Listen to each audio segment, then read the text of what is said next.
Tanseid, Desiree Denemy, Nasigasun, hello, welcome. Pita Gwe, welcome to Discussions with Des, my weekly podcast on Tuesday with Seven Stars Media. I am your host, Desiree Denemy. I am from Papixi's Cree Nation, and I'm so happy to be here with you this week. I have a few things that I want to discuss with you all, and so welcome, get comfortable, get your tea, get your popcorn. Got my little teacup here. We'd like some tea, Nesbit tea. Okay, so first off, if you're just joining me here, this is week 5 of my podcast discussions with Des, and every week I like to showcase an Indigenous artist, creator, somebody that's to support our Indigenous businesses. And today I am wearing my brother Joel Wood's Northern Cree hoodie. Here, I'll just model it here. Yay! So here it's a beautiful design here, Northern Cree. Everyone knows where Northern Cree is. And so Joel Wood has his store. It's northerncree.com, I believe. I'll put it up here in the comments, and I'll showcase it here. And so Joel has CDs for sale through there, his hats, hoodies, toques or beanies, you might call them. And I know in Canada we call them toques, but we call them beanies, or in America apparently. So you might not know what a toque is, and so I'm wearing this and supporting this. This is a nice, nice sweater here, and one of my favorite drum groups. And so check out northerncree82.com and check out his amazing merchandise that he has, and support Indigenous, buy Indigenous. I also wanted to support today something that's very special to me. And if you're just tuning in, again, Pita Gwe, welcome, get comfortable. My cousin is Nicole Aiken, or Daybird. She has a thing, her lash line and her cosmetics line called Daybird Beauty.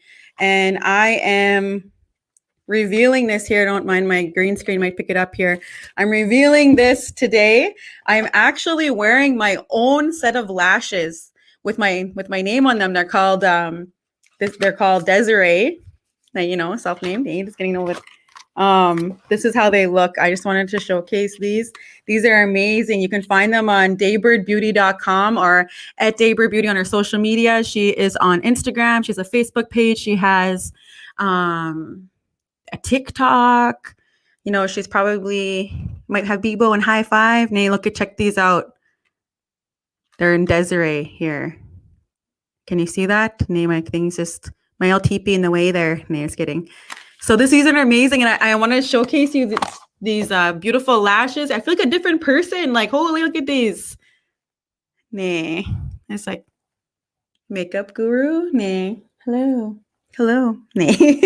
So I got a package from her, and so I just wanted to showcase some of these things. So this is Desiree. These are not available yet, but they will be available. We are revealing these through Daybird Beauty. And these are called Desiree, and you can order them, and all proceeds will go to these are here. Desiree, I hope you love the new Nakota Daybirds. Can't wait to release your lashes. Love and bless these, Nicole. On me. And so this is in Wikchemna. I think that's how you say it. Hopefully my Nakota friends and relatives there. What? What was that? So these are amazing too. These are beautiful. These are high quality lashes. Check them out. Beautiful. And the packaging. Oh my God. Hold on. I'm trying to.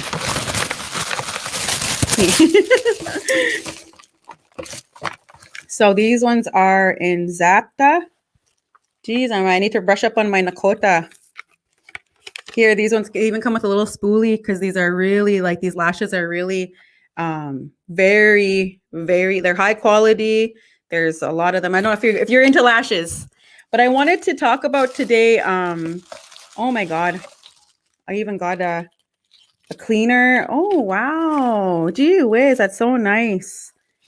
Thank you so much, Nicole, at Daybird Beauty. Again, check out Daybird Beauty. She has a website. Her products are amazing. They're high quality, and I'll be releasing the Desiree lashes, and these are them right here. Ooh, it's looking cross-eyed. But again, let me know where you're tuning in from. Let me know where you're watching from. I want to talk today about it might be triggering. So take care of yourself when you're listening. Although there's some things that have come to my attention, and it's something that's pressing for me, and I think it's necessary. One of the things that I said I wanted to do in discussions with Des was talk about issues that are not very easy to talk about, and unpacking these things. Like, I don't know everything. I'm not trying to be an expert on everything, but one of the things is that through to Daybird Beauty, I wanted to talk about. There's a self-defense keychain that she has. If you check out her products there, she has a self-defense keychain, and we live in a world where products like a self-defense keychain is necessary for women. And so I mean, take care of yourself wherever you're listening from. If you, this is a trigger warning. And again, triggers are something that oftentimes we haven't dealt with. If that's why they're a trigger, like, it's because we haven't looked there yet and dealt with that. And so it might be like, oh, like, this is hard to listen to or hard to read. Hello, everybody. Welcome again. Take care of yourself wherever you're watching from. And I wanted to talk about in our communities how the standard, and it's about how we are treating our women.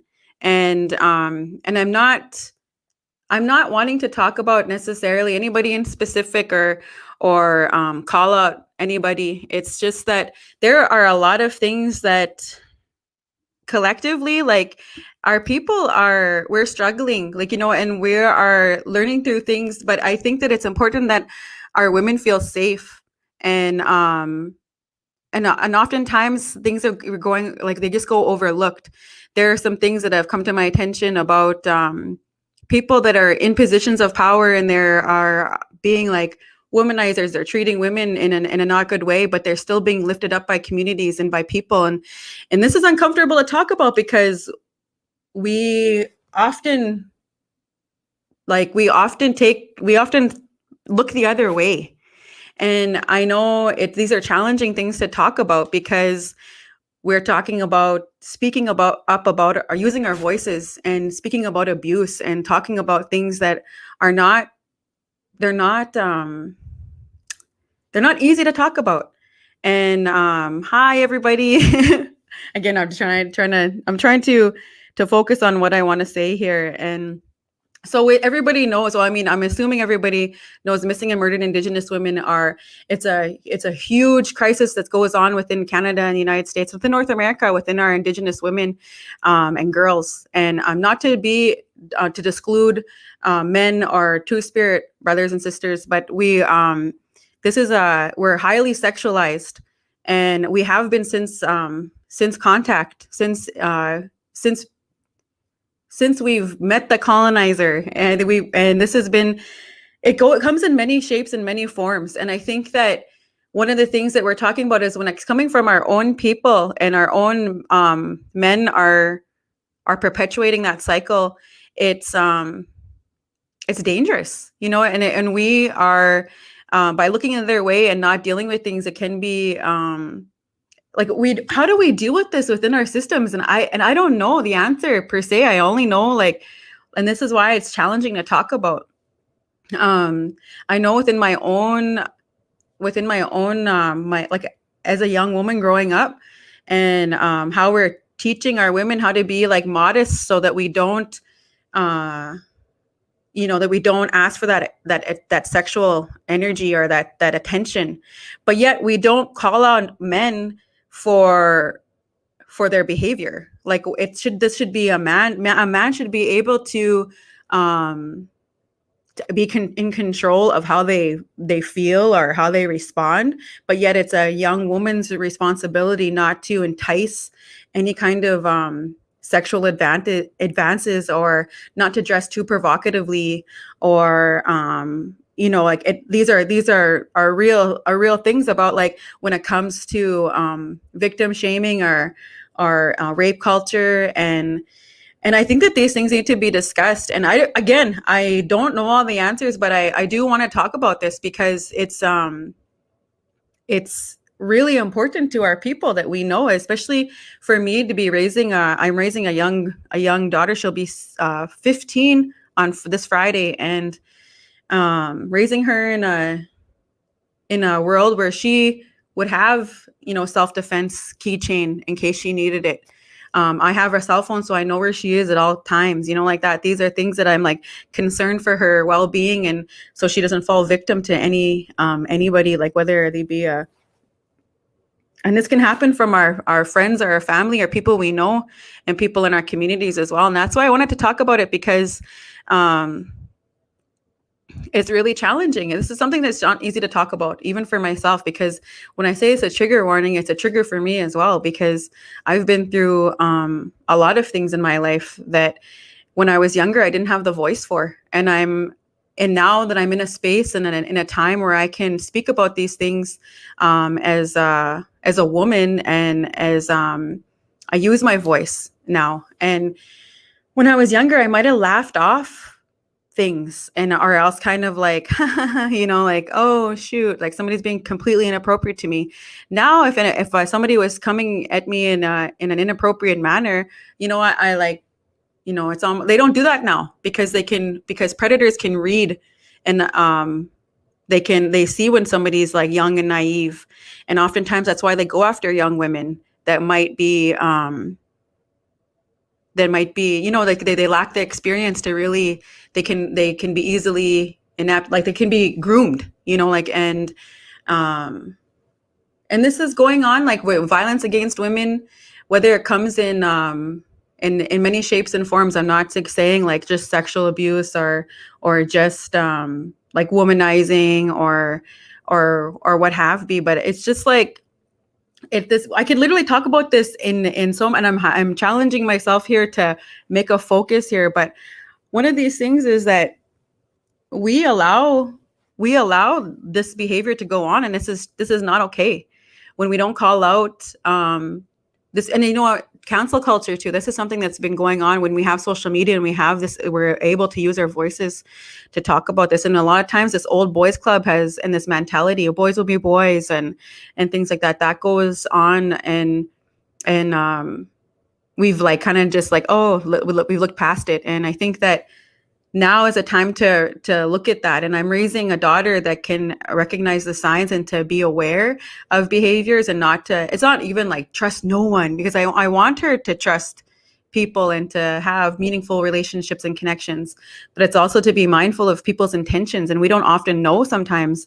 Again, this is a trigger warning. The things that I knew I wanted to talk about these things, and I know sometimes they're not the funnest and lightest and funniest things to talk about, but they're necessary, because sometimes our young women, they don't know what to do, and they're left to pick up the pieces or figure it out. And sometimes that might be venting on social media or reaching out, and sometimes they're the ones that are shamed for, oh well, why did you do that then, or geez, like people victim blaming them. And to understand what that really is, and like what it comes down to is like, we've adopted the colonizers' view, like when it comes to patriarchy, and like we just, in this toxic masculinity, and being able to allow people to get away with, like specifically men. And I'm not trying to like just bash men or anything, but I think it's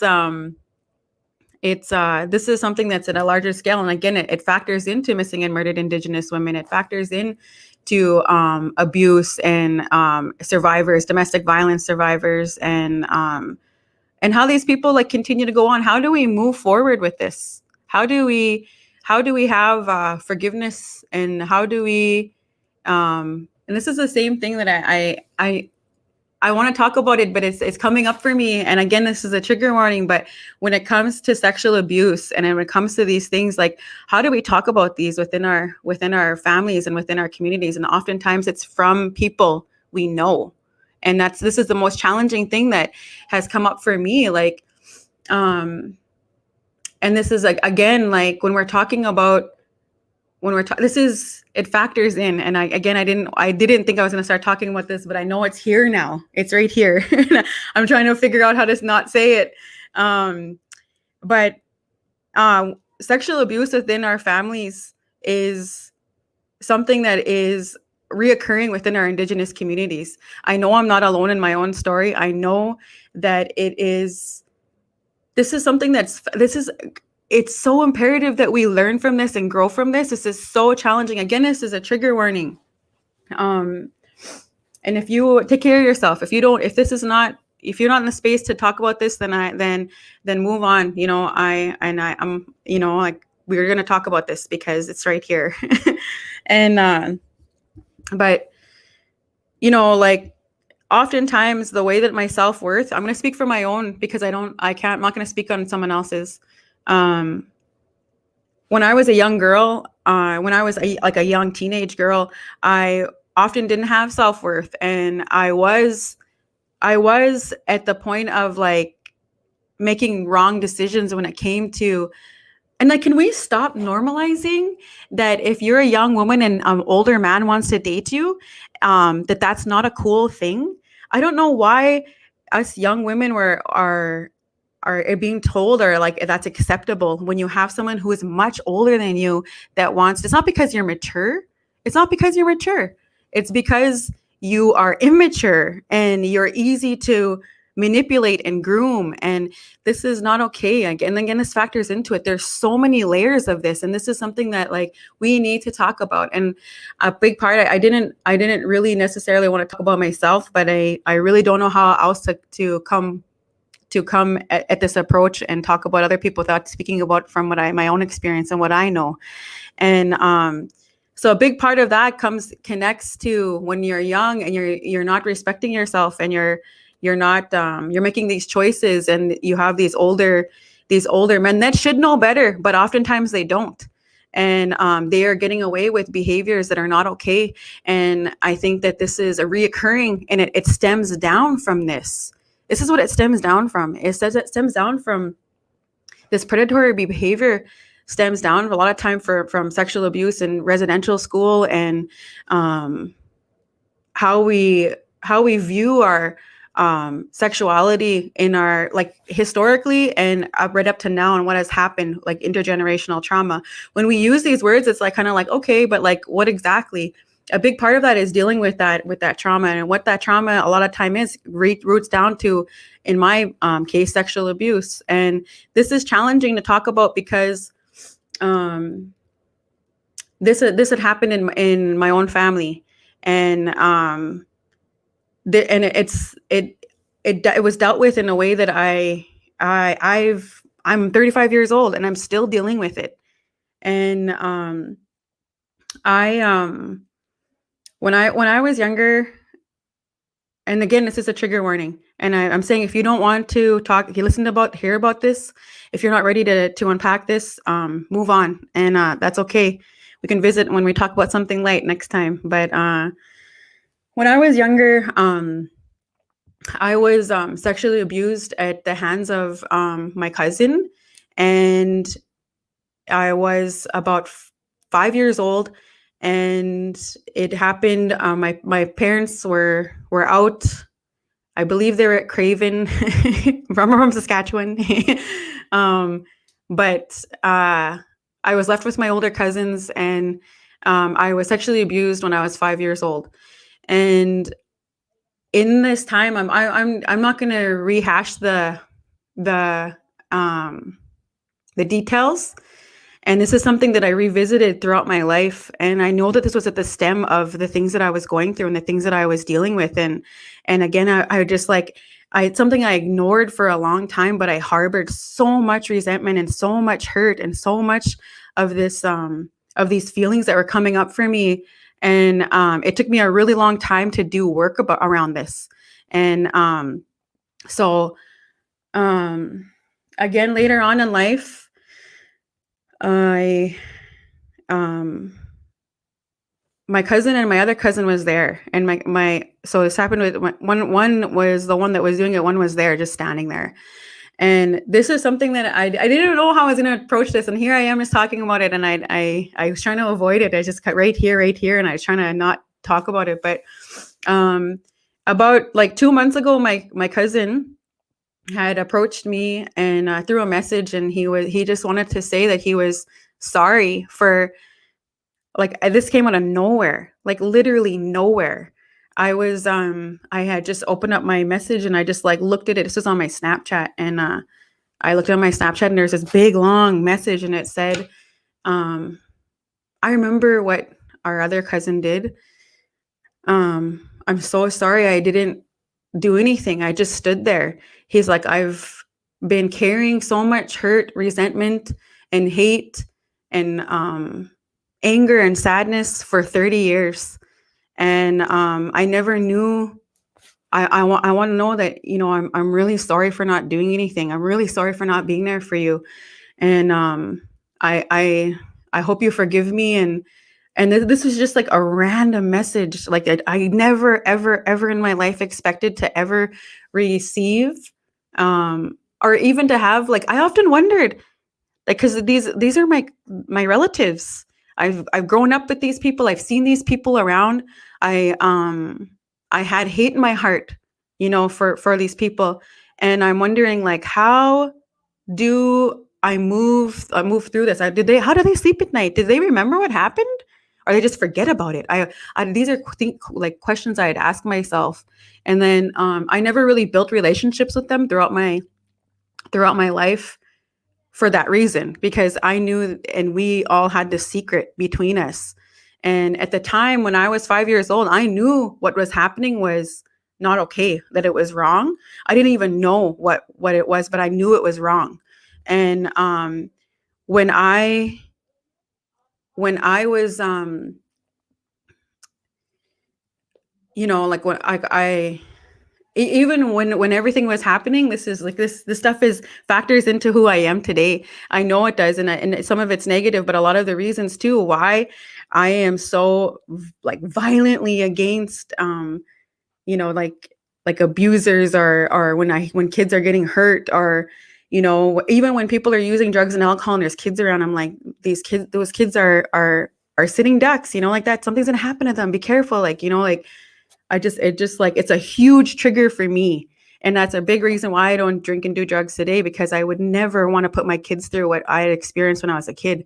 And but this is the thing, I'm telling this story because I'm in a place to tell this story, because I know that there's healing inside of it. I know that there's healing for other people. I know people can realize that we can talk about this. We do need to deal with this. And how does that look? It doesn't always look like it's going to be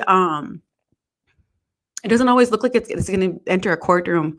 That's not how, and this person gets jail time. And when I was 5 years old, I made a decision not to tell. I made an executive decision as a 5-year-old that I was going to protect my abuser. And because one of the things that I thought about was, oh, my mom and my dad are so happy when they're with my auntie and my uncle. If I tell, they won't be happy with them anymore, and we won't be able to see each other. I don't know what my dad will do.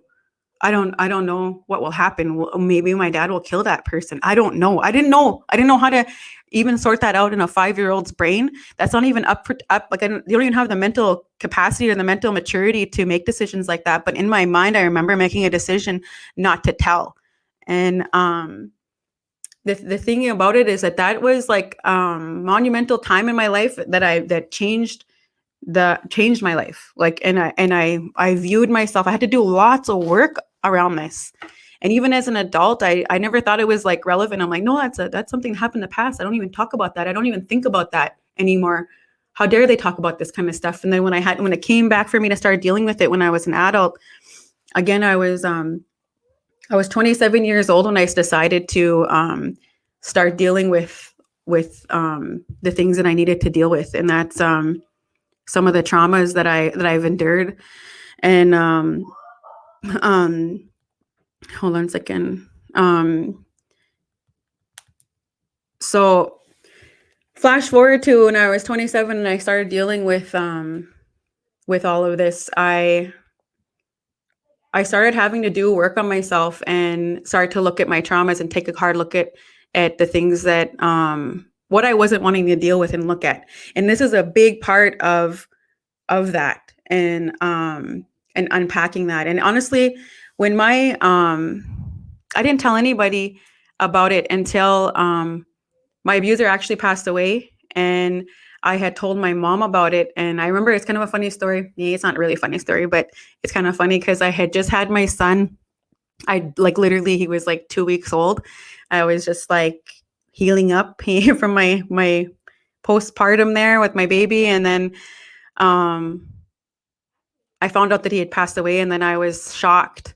And I literally had an out of body experience when I found out that he passed away.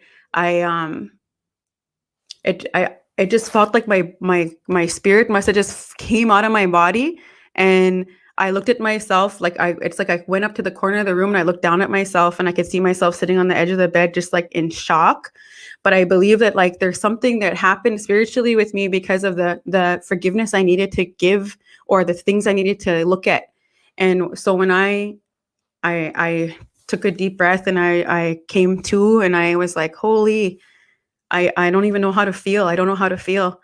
And a big part of that too, me not knowing how to feel or me not knowing how to express my emotions and me having to like swallow and learn how to like just keep all these things deep inside. Um it that stems down from this experience. Like, I mean, this is what comes down. Like, this is how I learned how to a survival skill. When something is happening to me, I'm like I don't even know. I just like deal with it and just kind of like push it down, or these are up until then. And I decided to tell my mom, and I said, Mom, let's go. I said, at the time my mom smoked still, and I didn't smoke, I mean, because I just had a baby, but I knew that my mom smoked and she went outside by herself to smoke all the time. And then I'd be like, let's go outside and have a smoke. And I said, I gotta tell you something. And my mom's like kind of looked at me weird, and I was like, okay. And then so we went outside and and we're on the front step, and then I said, here, give me one of those. And I had a cigarette there. I don't condone cigarette smoking. But anyways, and I said, I'll tell you something. My mom just said, you're pregnant. And I was like, Shami, I just had a baby. Like, my son was like 2 weeks old. I was like, Shami, I'm pregnant again. Calm down. When she just like when I say, I need to tell you something right away, you're pregnant. But I was like, no, I need to tell you something. And I had shared with her what had happened, and I told her that I didn't want it to be like a big thing, but I also am dealing with this and I do not want to go to this funeral, and this is why. And uh and also that like my mom was so hurt and angry and upset, and but I also wanted her to know that there's nothing we can do about it right now, and it wasn't her fault, like that. At the time there, she was doing the best that she could, like parenting wise. And I mean, making decisions, oftentimes they do result in what happens to your children. And if you are thinking about doing things, like if you think that doesn't matter, like if they do, but I also wanted her to know that it's like, this didn't happen because of that. And not to react. So my mom's reactive, and react now, think later. Sorry, Mom. And but and then so I had shared with her that, and then later on, when I did work on myself, I did this thing called journey work, and it's healing the inner child, and revisiting that, and revisiting yourself as an inner child. And at first, when I was starting to do work on myself, I think you talk about this if you've been tuning in with me.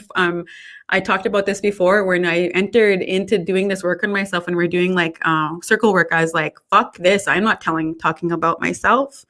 Like, no, thank you. I don't want to talk about myself. We're going to sit here and talk about our feelings. No. And then but then when I actually started listening to other people talk, I was like, I just decided to, I decided to speak my truth and to own up to some of these things that, not own up, but I was just keeping them like just stored, and they were hurting me. They were hurting me inside of my body. And so when I started to really deal with this, I didn't know what I was going to deal with, and so I did this guided meditation, and this was facilitated by somebody who knew how to facilitate this. And you're supposed to bring someone to this campfire, yourself, somebody you're safe with, and yourself as a younger person. Like when you're bringing when this what you need to deal with, your body will tell you. And when I was doing this, and I was doing a guided meditation, and in my mind I wanted to deal with something that was currently going on in my life, and sort of deal with that, but it actually went down to this childhood trauma that had happened. And when I was brought to this campfire, my sexual abuser was there, and I was like, oh, like in my own mind, I'm like, what are you doing here? And then there I was as a young girl, a little girl, and then I was there myself, my support, and myself as a little girl. And then you're to deal with this and use that little girl's voice to support what you needed to be said in order for forgiveness. And I know that sounds sort of like complex and challenging, but it explains it in that meditation, or in that way, that healing method. And so that's when I first started to deal with it, and then do forgiveness work around that. And again, forgiveness work is not for the abuser or the person, like, it's okay, I forgive you. It's not that. It's like, forgiveness is for, like, it wasn't okay what you did, but I forgive you, and to move forward. And I often ask this question. This is a question that I've constantly asked, even if it was to myself or to like my friends, or when we're having these discussions, is like, is there redemption for a sexual abuser, or an abuser, period? Like, can they do work on self and reclaim, what this is like? Can they heal from this? And can they, even though they've done this terrible, terrible thing, can they learn from this and live full lives? And or are they, like, there's just so many questions that I would have, and I'd ask these questions, and I still ask those. And I mean, if you have any input on that, because there isn't an answer. And so again, a few months ago, my cousin that was there in attendance when I was, he was young, and he just stood there, and I remember him just standing there. And when he approached me, this was 2 months ago, and I had opened up that Snapchat, like I said, and he talked about how much he's carried this for 30 years, that it's been bothering him, and he wanted to apologize and say sorry that he wasn't there. He didn't protect me, that he didn't say anything. He just stood there. And he said that I never ever thought that I'd ever get that, by the way. I never thought that, like, I'd ever talk about that to him, because I didn't know how to approach that. I never even thought I didn't know if he remembered. I didn't know if he blocked it out, or I didn't know. But when he had reached out to me, I was shocked. I was shocked. I literally didn't know what to say. And then I wailed like a baby. Like, I grieved so hard. I cried so hard. And I, like, didn't know, like, it's just like, there was just, like, again, that little hurt girl inside of me just wailed, like, just cried. And I was exhausted. I cried myself to exhaustion, and I fell asleep, and I slept all day. And then later on, I told my family, like my family, my partner, and my children. Well, I didn't tell them everything, but I mean, to the maturity level of my children, about because I mean, obviously, like, what's going on with mom? Are you okay? And I was, it really kind of it put me into something where I was like, even though I'm like, wow, that's profound that happened to me. Like, I can't believe that we had talked about this. And then later on, when I had dealt with, since then I was, it weighed heavy on me. And this is something that I had talked to this, like, about in February. I had talked to a group of really well-educated women, and they are, like, one's a therapist, one's a mental health therapist, one's a lawyer, the director of so I'm talking with these powerful, educated women. And so we started talking, and we were actually cooking for a feast. And we had started talking about this, and I asked, like, what do I do? I don't know what to do with this, because it was just fresh. This just happened just fresh. And so I was asking these women that, and they didn't have they were so gracious, but and then again, them too, they could relate. They had a story. They had something to share. And I was not alone in this experience. And that's what I mean. That's why I feel comfortable sharing this enough, even on my podcast, because I know that I'm not alone. And I know that we have bigger issues. This is directly correlated to this. And a big part of what we're dealing when we say intergenerational trauma is abuse, and oftentimes sexual abuse. And our communities are suffering because of it.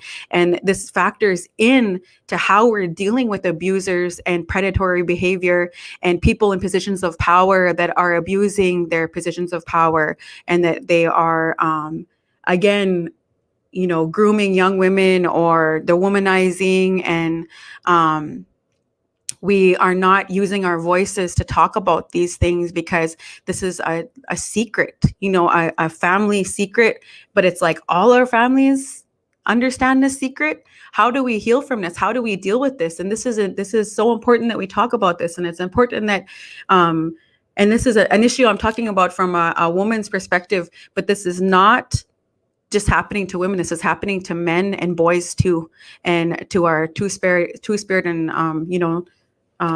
however people identify. This is happening to everybody, and from every walk of life. And again, I'm only speaking from my point of view, because this is the only truth that I could talk, and this is the only truth that I could speak.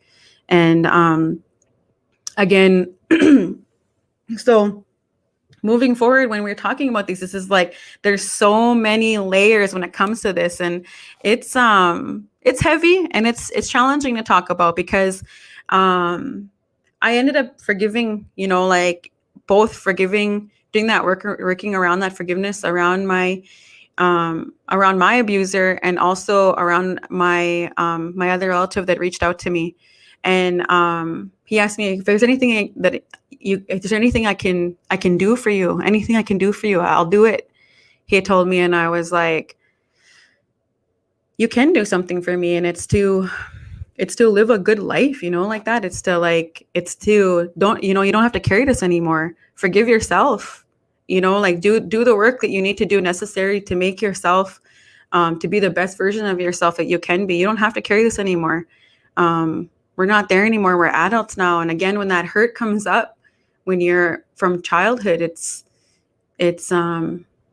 necessary that we honor those feelings, and that we feel them out, and so that they don't make us sick later in life, or that we're not making decisions based from that survival mode. Because that's what a lot of the time you're doing. You're making choices from like a survival mode, because of the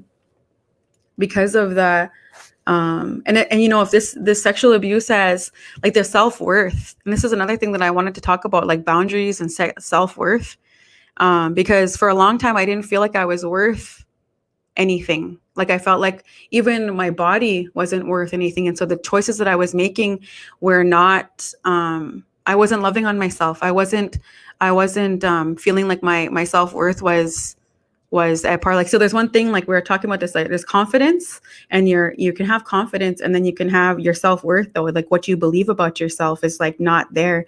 And it's like, so even if people like compliment me or tell me something, I would be really, really hard on myself and be like, oh, they don't really know me though. Or like, yeah, it's because you think I'm nice looking or something. It's because I have makeup on and I actually don't look like this. I'd be like, the inner critic in me would be really hard on myself, and I wouldn't believe compliments. And now as I get older, I'm starting to like that self-worth and believing these things about me, and letting what other people seeing me wash over me, and accept that, and then be okay. But I feel like there's so much work that we have to do. And a lot of it, again, it circled back. Like I didn't want to admit it, that it had to do with sexual abuse, but a lot of it did kind of circle back to that. And about those like foundational teachings of of how I viewed myself. And again, I'm not here to like, again, this is triggering, and we do need to find out how to deal with this collectively, like individually and collectively in families, and being able to see like that if somebody comes forth with claims, it's often kind of like met with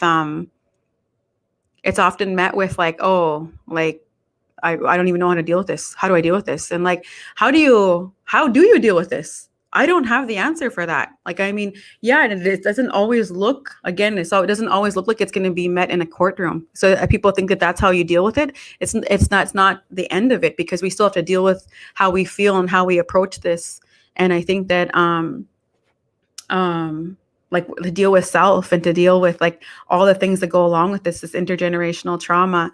And again, where did we learn this? Like that, where is this behavior coming from? Why is this not being taught? Why are we not teaching our I mean, I know that I'm teaching my children to be again, a big part of why I made the decisions to be drug and alcohol free is because I had a child, and I thought, no fucking way am I ever going to leave my child alone, like, or with a babysitter, or with like, and I know that sounds like unrealistic to some people, like, because there can be predators in any, like, predators aren't just in a bush going to jump out at you and be like, rah, like just GG, man. It's often people we know, and it's often people that are in our homes. And I'm not saying, trust no one, because again, that's the wrong message to be giving. We need to heal from this collectively. We need to do work on this.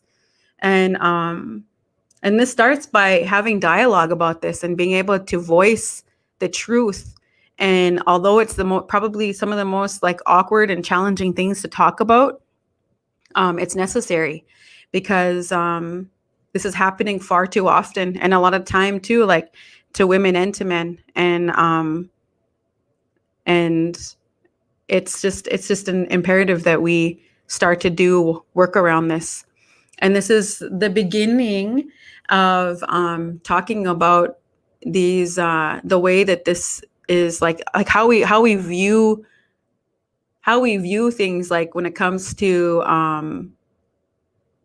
like, like when people come up with claims and things like that, and how we see things. I know that how damaging it is when people make light of it and make jokes about it, and they say like, oh, Uncle Bad Touch and stuff like that, or things like that. And I'm thinking like, it's the reason why they like, it's highly inappropriate, but the reason why that people can like all relate to that, because they all know someone that's an Uncle Bad Touch, or like a predator, or stay away from it. But we're not really dealing with it by just acknowledging that somebody is doing something like that. Like, how do we get to the root of it? And what does that look like? Again, this is a trigger warning, and I don't have the answers. I'm talking about this in very candidly, like here, Melissa Faithful. Good evening. Thank you for sharing. You're such a brave soul, inspiring me to stronger each day, reminding me it's okay to live a good life despite our past traumas.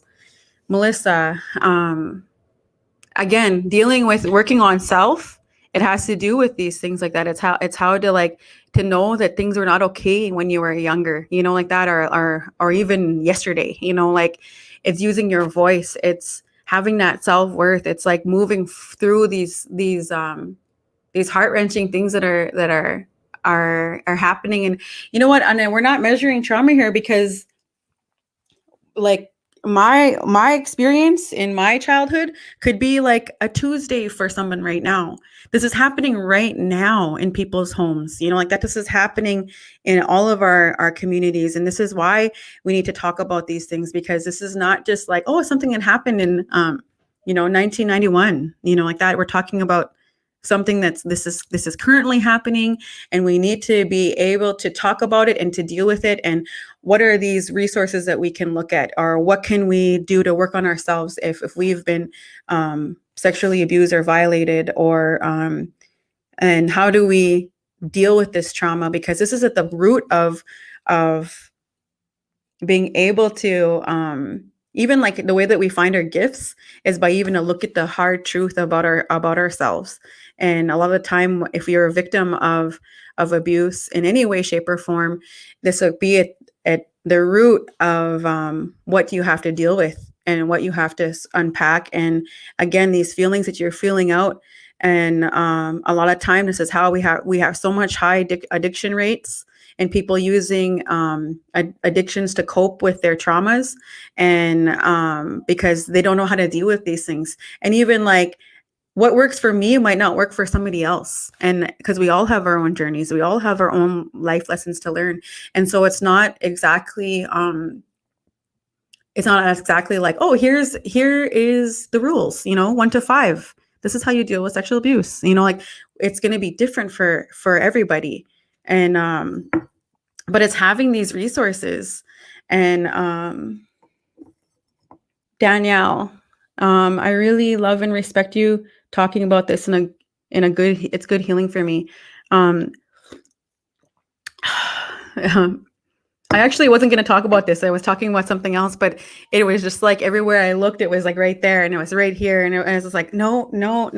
But this is something that was coming up for me. And again, I can only speak from my own experience and my own storytelling. And again, like this is not, we need to be able to talk about this. And if, you know what, I encourage you, if you haven't talked to a counselor or a therapist or an elder or a trusted family member, a friend, like, and it doesn't mean like necessarily, like it's just being able to voice it so that you're not carrying it and harboring this. And again, when I talk about not measuring traumas, I'm talking about like people can experience such unimaginable pain and suffering, and what can be like my experience might just seem like that's it, like that, like frick that, I was constantly this.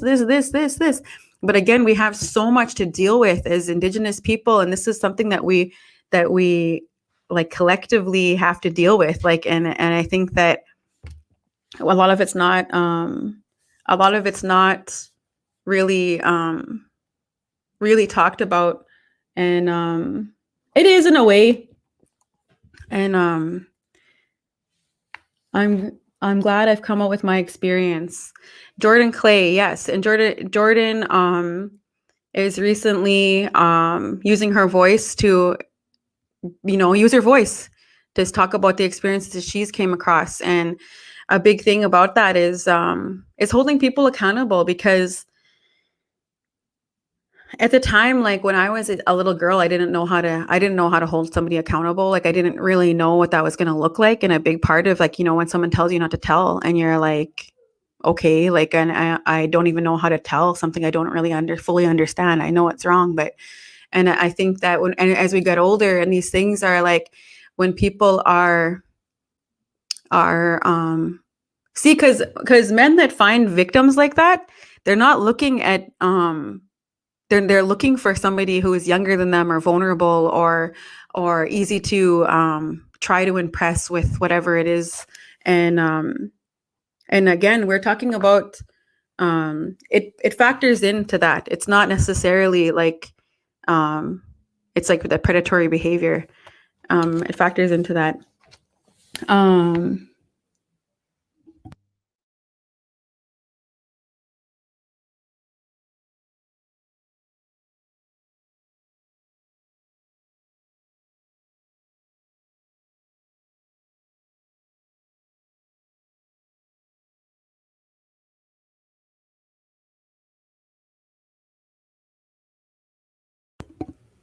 Hello, can you hear me? I muted myself when I was reading that. Sorry. I just hold on, I'll put my glasses on here. I'm just squinting around. Yeah. Watch my Daybird beauty lashes. But this is definitely can you hear me now? But Margaret Piesis says, again, I was reading this. I was told that the spirit attaches to you when you are abused. The spirit come to the land with the colonizers. This is a powerful one we must fight.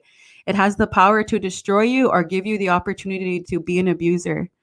And that's really that's extremely deep, because this is, again, our abusers learn how to abuse from somewhere. And they're back in 2011, I was a statement gatherer for the Truth and Reconciliation Commission of Canada, and that was taking statements. Again, is what it was, a statement gatherer. I took statements, people's stories of what they've experienced in residential school, and I'm not going to go to any of them because all of a sudden, a lot of them were confidential. I mean, a lot of them, they're confidential, and but these statements were collected so that the people would know the truth. And as you know, in 2011, that was 10 years ago, and I was in the room interviewing elders and you know, people that are older than me that were telling me heart-wrenching stories of abuse, and also resiliency and survival. And like it's just this is just this is real. Like, I mean, these are our relatives that we're talking about. These are our ancestors we're talking about. These are our parents, our grandparents that we're talking about.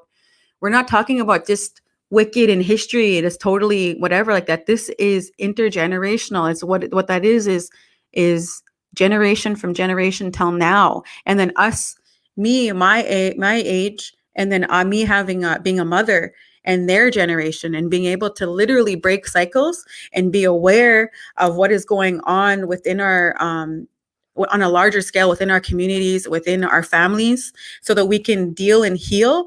And so my children don't have to deal with this.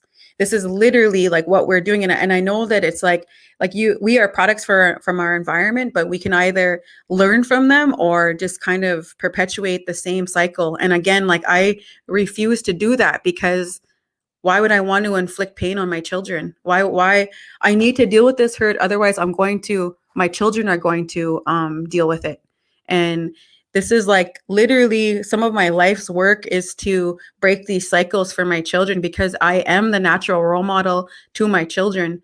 And they're the ones that are watching me. They're the ones that are they're the ones that are here. They're around me. So if I'm broken inside, what are they going to learn? So I need to deal and heal and fix the things that are hurting me, so that I'm whole, and I'm stepping and I'm walking in a good way for my children. And one day, hopefully I again, when I'm creator willing, I'm an elder, you know, creator willing, I grow into adult, you know, old adulthood, and I become an elder. And what am I going to know? What am I going to be able to give when it comes to teachings? And I had to do that work now. I have to set that groundwork now while I'm this age. I'm not going to say young, a little bit getting up there. It's getting, but this is important that we do this, you know, like that we start to work on self. And this is a big time. A lot of the things that we're going to be unpacking, some of the stuff isn't even ours, that we're unpacking this. We're unpacking stuff that it doesn't even belong to us. And we still have to deal with it. We still have to sort through it. We still have to acknowledge it. And some of the times, like I know a lot of time when we can acknowledge, when I'm 35 now, and I'm learning how to use my voice and to set boundaries and to say things when they're not okay, to speak the truth. And I've been practicing this for a while, but when I was younger, I know wasn't doing that. Sometimes I'd think things and I'd be like, oh no, I don't want to rock the boat. Or, oh no, I don't know if they'll like me. I was really a people pleaser, and a big time that people pleasing comes from trauma. It's a trauma response, like doing something in excess like that. A lot of time we learn how to do that when we're young. I sometimes I say like I'm an empath, or I can read people's feelings, or I can sense what's going on. But even that's a trauma response. Is that a gift? I don't know. It's I have to read the situation as, like to see if it's okay if I do something or if I ask something. Like, again, we learn all these different things, and there's a lot of studies and a lot of things that a lot of educated ways of describing that. But a lot of time that's again how we are behaving as adults, is what we're again, that some of the things that are manifesting is our inner child that might be acting up, and we need to sort that shit out, or it's going to manifest and start fucking up your life. And a big part of that is like, that's the most challenging work to do, is to start looking at that stuff that hurts. It hurts. It's hard work. It's going to can be continuous. And because I revisited that today again, and I've revisited this a few times in my life, it's continuous that I'm going to have to acknowledge that and work on that. And these things that have gone on in my life, and this is in my life, and I know in your, whoever's watching out there who's listening, in your life there are things that you have to deal with and that you have to take a hard look at, and sometimes it might be the most challenging thing to do. And yet, what do we have to lose? But like, it's just like carrying like a backpack full of rocks, and all you have to do is take it off and start to like unpack it, and like, or just take it off and be like, fuck this backpack.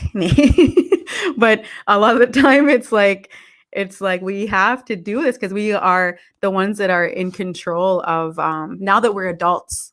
I'm speaking now that we're adults, we're in control, and we can use our voices, and we can start to deal with these things.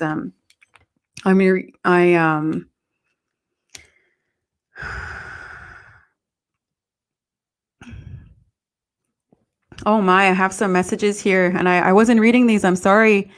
Talking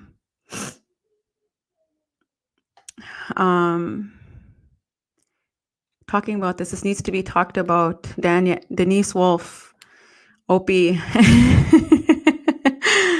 Nicole, thank you for sharing your truth. So powerful, inspiring. Love you. I love you too, Nicole. Danielle, yes. You asked me that question in our drive. Deanna, okay, I'm gonna scroll up because I didn't see these, and I apologize. I didn't read these earlier. Your truth you're speaking, Michelle Bull. Thank you. I don't know. Or no, that's what Deanna. One of my adopted relatives, Deanna, we had really deep talks and discussions about this, and we had shared about, like, living lifelong. A lot of the time we make decisions, and when we're younger, like we don't realize that we're making decisions that are based on our childhoods, and like and even acting things out, and all the kind of like, when I see young people get into relationships and then start having kids, kids are gifts and they're beautiful.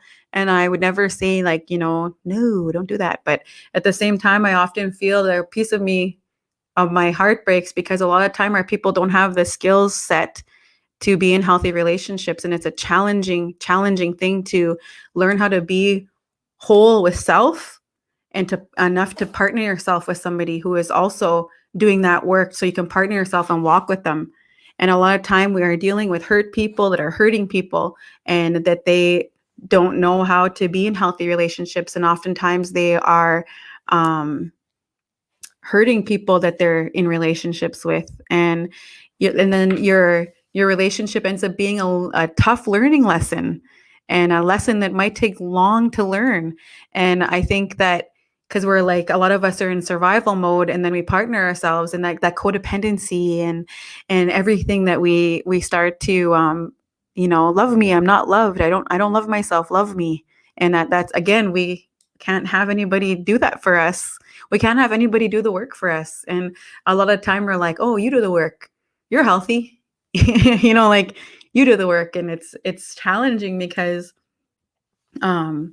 this is how we build our relationships. This is how our friendships even, like that, and how healthy they are. They can be toxic. And again, this is factors into like, this is a big part of this is at the foundation of how we're dealing with things that are, they correlate. They are in the same, this is where they root from a lot of the time. And it's kind of going down to the foundation of that and dealing with it, because otherwise it's going to manifest in so many different ways in your life. I know it did with mine. And I can see it doing that with a lot of our people, just as I often wonder too, like, I think, who else is hurting from this, like that. I'm like, I wonder if that person's struggling with that, or, like, and it doesn't just have to be sexual abuse in general, or things were not okay when they were children, or, like, it's this is deeper than it is when you see adults displaying like childlike behavior or even just being so toxic. And a lot of the time it's because they need to deal with things that are from a long time ago, and it's challenging. Kalia, many people use their traumatic experiences as an anchor. So when things go wrong for our people or are being abused, they reflect back on that anchor moment and decide that today's abuse isn't that bad. We do need to do the work, and it can be hard, right? Because you know what? Some of the things that happened in history are to our parents and grandparents. They're unfathomable, unfathomable. They're unbelievable. Some of the things are like, what? I can't even believe that kind of stuff is happening. Like, and then so when we are when I say when we're measuring trauma, it's like we're not doing that here, because when somebody's experiencing pain, they're experiencing pain. When someone's experiencing discomfort, they're experiencing discomfort, and it's not up to us to be like, hey, I experienced discomfort, and what happened to me was way more, like that. It's like, that's not what we're doing here. And I think that it's important to validate feelings and to deal with that. If you were triggered by anything tonight, there are free and confidential resources to help. Again, I didn't want this to be traumatizing and triggering for anybody. I'm speaking my truth, and I know that it's challenging to talk about, but I also wanted to talk about this because this factors into a lot of things that are going on in today in Indigenous country when it comes to not voicing these things and having this discussion. I said this is discussions with Des. We are discussing things here. This is a safe place to talk about this. And then, you know what, when somebody talks about like a Me Too movement, when that happened within Hollywood or whatever, and all these people come forward, and then I see people using their voices and they're saying these things, and I'm thinking like, wow, like where how do we deal with this? How do we deal with this collectively? How do we deal with this? And again, there are free and confidential resources to help, and I'll be putting them here in the comments, a few for Canada and a few for the United States. And these are again, even domestic abuse. I think that there was a hotline that we were looking at earlier, and so this factors into all of that. And I wanted to talk about those things with you. I know it's a heavy subject, and again, this is probably the beginning of talking about more of these things like that, because again, this is discussions with Des, and we're not taking things off the table if they're important to talk about. And I know that to deal with this, like to heal from this, it's not just like to deal, it's to heal, so that we don't have to carry this anymore.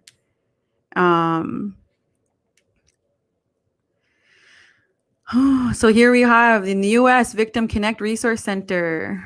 There's some of these are here in the comments. If you want to check out some of these resources, if you're in the U.S. or in Canada, I want to thank you so much for. I know this was again, a little bit of a heavier subject, and I hope you listened with care, and I hope you take care of yourself moving forward, and smudge yourself, like that, if that's what you like to do, that self-care. Take a bath, go outside and ground yourself. I know these are things, I'm telling you these things because these are reminders for myself. These are things that I am going to do. And it's being able to really start this discussion that's challenging to talk about, but necessary for our healing and growth. And again, if you need any of those resources, check them out. If you want to reach out and talk to somebody, I invite you to do so. Thank you so much for watching. Again, 7 Stars Media. Tuesdays with discussions with Des, Wednesdays tea with Tanya. I'll take a sip of my tea. Thursday, Haley Rose has her podcast. Friday is Vincent Short. Saturday, Shaylin Fox. Sunday is Foxing Around with River Thomas and Raymond Fox. And again, we started off the next week after that. So keep it tuned to Seven Stars Media. And thank you so much for joining with me again. Shout out to Northern Cree. And just randomly. Shout out to Northern Cree and Daybird Beauty. And yes, thank you so much, you guys. Have a wonderful rest of the evening.